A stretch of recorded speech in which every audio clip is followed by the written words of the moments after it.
new victims, thus breaking the balance between the two worlds, seeking out to play their own games. They came upon a young girl named Alicia, playing about with her family. She was playing hide-and-go-seek tag with her brother and her dad, Zion. A favorite game because they enjoyed the excitement and the thrill of finding and tagging the players to win. The family had one rule, that they could only play inside the house. Stay inside the house. As Alicia was seeking out her father and her brother, she suddenly heard voices from outside that sounded just like them. Alicia, come out and find us. Come out, come out. Alicia was very confused. She thought her daddy and her brother would follow the rules, the only rule they had, play the game, but those sounded like their voices outside, in the distance as if they were moving further and further away from the house. Daddy, Zion, where are you? I thought we agreed on one rule. You're not allowed to go outside.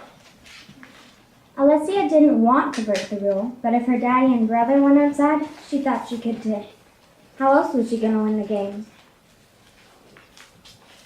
Walk to the toy store downtown and wait outside. You know which one, where we usually take you to buy the latest toys. When you get there, keep following our voices to the next stop. Come seek us out. Alicia walks out of the house cautiously. She looks desperately around her immediate surroundings, waiting for her father or brother to jump out, grab her, and scare her. But nothing happens. However, it's still early afternoon. However, a fog begins to build and slowly crawls in front of her.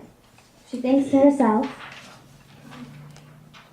I wonder why they're doing this to me. It's not funny. Where are they trying to take me? Daddy, Zion, where are you? against her better judgment, she followed their voices because winning the game was top priority. As she arrives at the toy store, the voices tell her to go to the bridge behind the abandoned mansion. When you get there, wait for us in the middle of the bridge. Look over the railing, down upon the river, and find your reflection.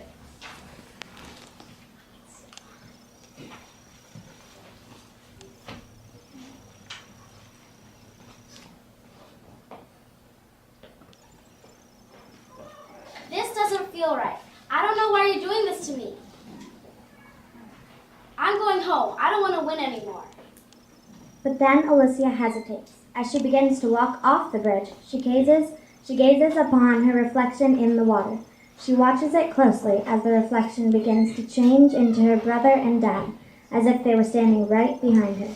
Alicia was hypnotized as the two figures appear to be pushing her into the river.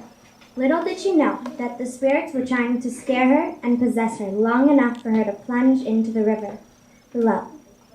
Only then could the evil spirit seize her soul. As Alicia begins to collapse over the railing, Alicia, what are you doing? the roughness of being pulled up and the loud, stern voice of the dad woke her up from hypnosis. She was no longer possessed by the evil spirits.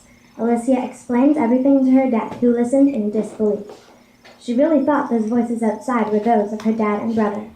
It turns out that the voices were actually evil spirits, and they could be anywhere at any time.